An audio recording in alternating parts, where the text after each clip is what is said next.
Hello? Okay. Today, we're going to start a new Let's Play in addition to the Morrowind's Let's Play, and this is a game called Scratches, which I played a long time ago. I don't really remember much about it, but I remember it was pretty eerie, kind of creepy. It's a horror game, so yeah, let's start it. It'll be kind of fun. So I'm going to start a new game right away. What do you want? I'll play Director's Cut. Sure. So this is an old adventure game, kind of obscure. Not many people know about it, but I remember it being pretty good. It's kind of an adventure game, point-and-click adventure or something. So anyway, I'll shut up for the intro cinematic.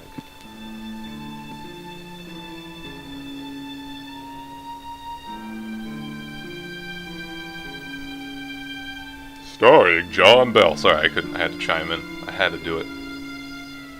Jonathan Boakes. Awesome. Jonathan Boakes. Wait, I think that was the guy who did... Yeah. So, I actually have a bunch of games by this Jonathan Boakes guy. And he makes some pretty good indie horror games. I mean, they're not that scary, but they're kind of creepy.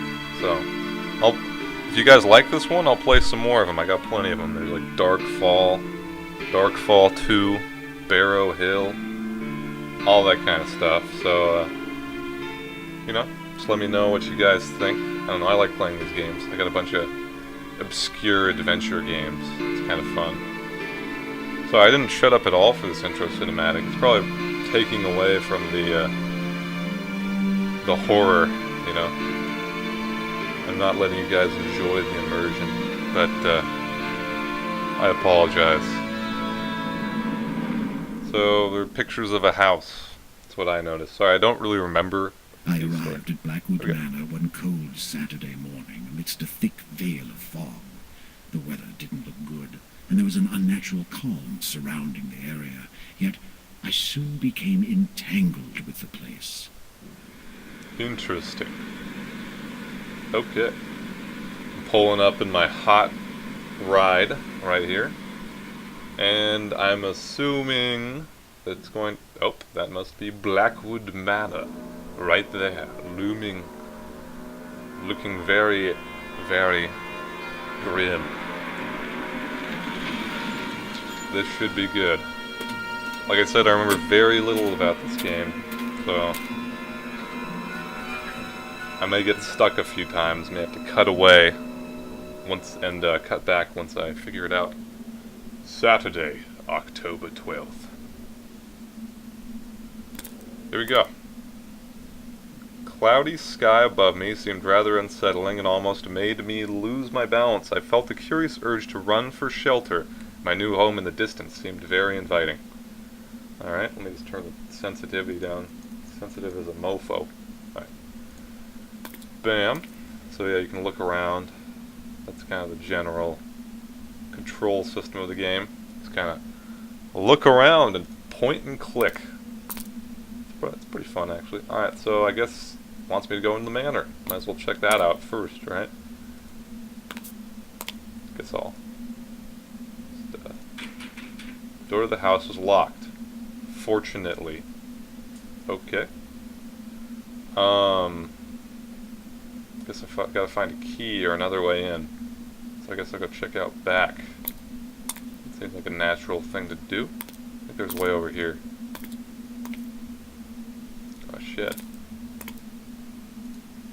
A hefty lock was preventing my entry to the garage. Okay. Guess I'm not going in the garage either. Go the other way. Okay. So I'm a little turned around here. I think I go this way. There we go. Off into the dark and scary looking woods. Oh, that's great. That's just fantastic. Massive double doors leading to the interior of the chapel were locked. Oh no, I'm already stuck. This is gonna be a great Let's Play, I can tell. I think I could go... Oh, there we go, that's the other way to go. Alright, pretty sure. Go this way. Maybe not. There's gotta be... Maybe it's in my... Do I have a key in my inventory? Oh, there we go. Huh, that was way more simple. Yeah. Alright, very little effort. The key unlocked the front door. Alright, let's see our new home. Kind of eerie. Alright. Doesn't look too shabby, actually. I mean, it's a little creepy, but we'll get used to this. I guess we should just start looking around. See what this thing has to offer. An umbrella. Rather torn umbrella.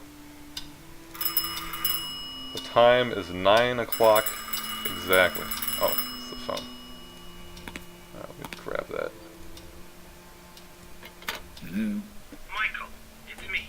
Hey, Jerry. It's good to hear your voice. Yes. Really, that piece of junk you got there is working. My thoughts exactly.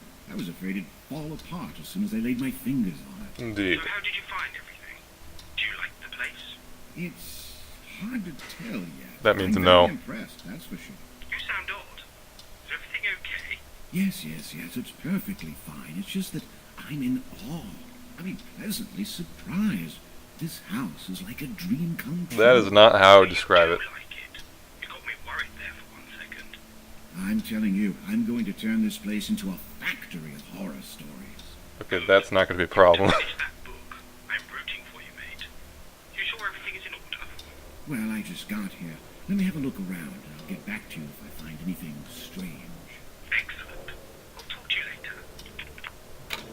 later. Okay, well, I guess that was my friend, and I'll have a look around and see anything strange.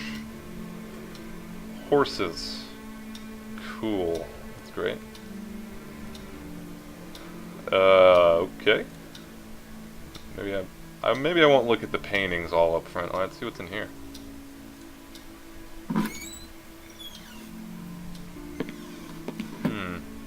Okay, we got our dining room. Typical creepiness. Let's see. It's kind of a... Is that the... Oh, God. The disciples touching the hole in Jesus' side. Ugh. Nasty. I certainly wouldn't have minded trying those expensive wines, except that nobody would have been around to pace me. Gonna get drunk off wine, huh? Real classy, bud. Real classy. Alright. Let's see here. Let's keep on walking around. See what's in this drawer. Tablecloths, napkins. That certainly isn't my thing. Okay, I guess this place full of exquisite, albeit aged candelabras. Great. Greatness. Okay. Let's these doors look big and important, so let's go through here. Unless that's where I came from already. That would suck. Oh, nice. This looks important. Alright, let's go over here. Let's check out what's at this desk. Guess I'll go here and everything. Alright. So we got some books. 2 years. So, a journey to the sources of the Nile. Okay. So we got some books on Africa. February 4th. Mid 6th. Why did I say 4th? The construction of the railway bridge is almost complete and went quite smoothly. It took longer than I expected, yet I wish it would have lasted longer. I will be very sad to leave South Africa. I've become so attached to it, its culture, its arts, over the past few months that I can't help feeling as if it was already a part of me. I will surely return some day, soon hopefully, although I'm afraid there is a great deal of work to be taken care of back in old Britain. Fortunately, I made good friends here who are ecstatic about my new appreciation of their country. They have offered me some wonderful objects as a token of gratitude, which I have already crated and got ready to ship, along with many trinkets I bought myself. It looks like I'm about to start a very substantial collection. It's a good thing Catherine agreed to move into our new house. That has changed accents. Although I fear several renovations will have to be made. Even more if I'm intending to start a serious new hobby. It seems I'll have to get back to work. John Patterson has just told me that some natives are causing trouble. A very unfortunate thing, although I'm secretly rejoicing. February 12th. The natives won't leave. It's not like they're causing trouble so much. They're unsettling our workers. The only complaint so far has been distraction. They just stand still between the trees staring at us without blinking an eye. I've watched them for a few minutes, and they truly seem like some tenebrous... I really suck at pronouncing things, sorry. Statues. At first it was just annoying, but lately it has become downright creepy. They seem to be stalking us. So it's not like they're hindering the construction, but there is a general uneasy feeling, as if they were about to jump at us at any moment. I think I will hire some protection as a measure of precaution. Pals, February 15th. Fascinating. I've been looking into these natives. They live in a nearby village and are a very small group, yet they seem to manage quite well. I had thought of them as quite an uncivilized tribe, but their movements are calculated, and one can perceive a sense of careful organization in their tasks. Oddly enough, they seem to be very brutish, and their aspect looks awful, although I couldn't take a good look at their facial features as I followed one of them completely on my own, and it could have been dangerous getting any closer. Also, the village is poor and very rough, but some of the shacks left out as inviting or special. It made me very curious indeed. I will try to come closer tomorrow. February 16th, the next day. My second expedition to the village of the natives has been foiled by an unexpected problem at the bridge. I'm afraid it was due to a slight miscalculation on my part, an indication that I should be focusing on the task at hand and put my sudden love for all African things aside for a moment. It was my fault, and I accept it. February 20th. They are at it again, lurking beyond the forest. It's amazing how they have changed our perception of the surroundings. At first, we were delighted by the quiet nature of the place. Now we fear what horrors might be concealed in that dark and foreboding cloak of trees. The tops loom above us, overshadowing the bridge, and strange noises haunt our meals. Even the river telling ungodly secrets. We could be, of course, a bit more sensitive towards distractions, but I can't help feeling the area has, in fact, become more sinister. And yet I'm still looking forward to satisfying my curiosity about the tribe. February 24th. At last I've found something more about the neighboring tribe. This is an incredible finding, and I just can't withhold my excitement. Some elders at the local town happen to know about them, but only through stories they heard. The most surprising thing is that the tribe was assumed to be extinct long ago, but according to my vague descriptions, the elders think that we could be dealing with a legend here. Everything they ever learned of them was during their childhood, when the tribe was stalking the town, much in the same way they have been stalking us. People used to call them Dilham. As such was the sound of screams heard echoing late in the night.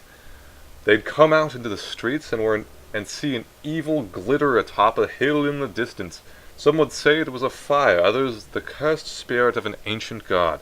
Whatever it was, they say the bright light amid those fantastic screams was bone-chilling. The macabre scene would suddenly stop just as it had begun, out of nowhere, never to be seen again in days to come. Intervals between those horrible nights became longer and longer until they soon faded into oblivion. The tribe apparently had retreated back into obscurity until now. They were later known as Dhalmar, a rather more scientific name, although some of the people I spoke with could possibly remember its origin. I find it extremely surprising that no one has ever heard about this tribe with the exception of a few townspeople. They must be incredibly rare, and judging by the stories passed on from generations in the town, very old. Oh my god, this is so long. February 27th. I will confess that I have become nearly obsessed with this strange tribe. I see them as the most prized goal of my appreciation. towards all South African things, a dangerous yet irresistible reward. I feel as if they were my discovery. I simply have to study them before leaving. I fear I won't have the chance to ever again. It's become an important goal of mine, even more important than finishing the bridge. Bad idea, man. Bad idea. Something bad's gonna happen. March 4th. Finally, I have managed to see them. My God, what a disturbing spectacle. When we arrived, they were moving around the village very slowly without speaking or communicating with each other, each minding his or her own business, completely alien to the rest of the world. They were filthy-looking, coarse, and downright disgusting. I couldn't see any weapons, but they could have been stored somewhere. It was all very strange behavior in a tribe. They must be quite unique. Then, as if they had suddenly all become possessed by some wild spirit, they began shaking spasmodically and screaming like mad. Some of them dropped their knees and lifted their heads to the sky, eyes blank and moaning in an indescribable way. 2 of them walked away, still in that monotonous and slow manner, and in great contrast to the rest of the scene, into a shack. The next minute they brought out into the open an odd-looking mask. Its shapes, colors, and overall looks, while unsettling, were mesmerizing, and I felt instantly hypnotized by it. It rendered my modest collection of African curiosities into dull and uninteresting items. The mask was very ominous, and the whole tribe seemed to greatly revere it. Soon they began to gather around it and move in circles, fluttering and chanting a guttural psalm. Judging by their notions and aspects of the whole ritual, it must have been some kind of war ritual. I'm not sure how to explain what happened next, as I feel my pulse is already throbbing. Words fail to recount the most disturbing thing I've ever witnessed. One of the male villagers walked into the middle near the mask by his own will. It was an almost automatic act. All of a sudden, the remaining members became silent. I can't tell for how long it lasted, but I was afraid to breathe. I think Dalby and the others were also scared. They wouldn't even blink. I remember being soaked, wet, and expectant. The silence was so unnatural. Then, a few members separated from a people circling the mask and jumped on the single villager, beating him to death. To be completely faithful to the event, the small crowd tore him apart. They grabbed his legs in twos and threes and twisted them in a manner I dare not describe. His face was disfigured with their bare fingernails and teeth. His torso soon disappeared under the frenzied tangle of hands. In a matter of a few minutes, the villager was turned into a red sack of bones. Not one of the attackers had the compassion to snap his neck during the sickening process. All was very methodical, as if it was just another mundane task. The most terrifying aspect, though, was that the victim didn't even cringe. The silence was so deep I could hear his flesh ripping. I would expect any living creature to scream its guts out in such condition. I can't tell whether he was drugged or half asleep, but I did recognize him dancing like everybody else before, walking into the middle of the circle. It was the most outrageous and sadistic sacrifice I've ever heard of. I don't think I will ever forget what I saw. Why didn't he just leave? Like, that's when I would get the hell out of there, when you see a guy get torn limb from limb. Which happened in Brazil, by the way, but that's besides the point. My intentions of approaching further, even if they didn't have any weapons at hand, vanished. Those creatures, I dare not call them human beings, could have killed my whole company in the blink of an eye with their rage. They seemed to be completely out of themselves and willing to destroy anything intruding into their path.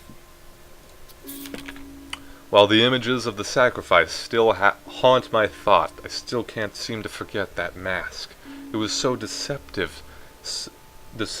simple, and yet perfect in its design. I haven't seen anything like it. I surely would love to take a better look. I feel the Dalmar, dangerous as they are, could be the most important ethical finding in decades. What I have seen today is crying for some further investigation. I just can't leave them like that. I would never forgive myself. And the mask, that mask. It looks like something's been torn out. So yeah, that was that. I was ecstatic after reading the journal. The material was incredible. It sounds more terrifying than anything. Let me check what time it is. It's been a while. Kind of sucks that I think this whole episode was pretty much me reading that book. But it was an interesting book. But we'll get into more exciting things later. So basically, to sum it up, the dude who lived in this manor before went to Africa and was doing research on a tribe. The tribe had some crazy mask, and they like tore a dude apart. Alright, so let me check the rest of this desk out, and then I think I'm going to call it a day. We'll see you back tomorrow. So, well, nothing there. Money. Let's see, what is that? Let me check. How do I get to my inventory? Escape. Oops. Crap. Might be. I think it's right click. There we go. What is this? Can I look at it? Just an envelope? Oh, I have to take the magnifying glass and look at it. Nope. The envelope is empty. Okay, it's just an empty envelope. Great. Okay. And we got some cigars, and what the hell's that? I don't even know what that is.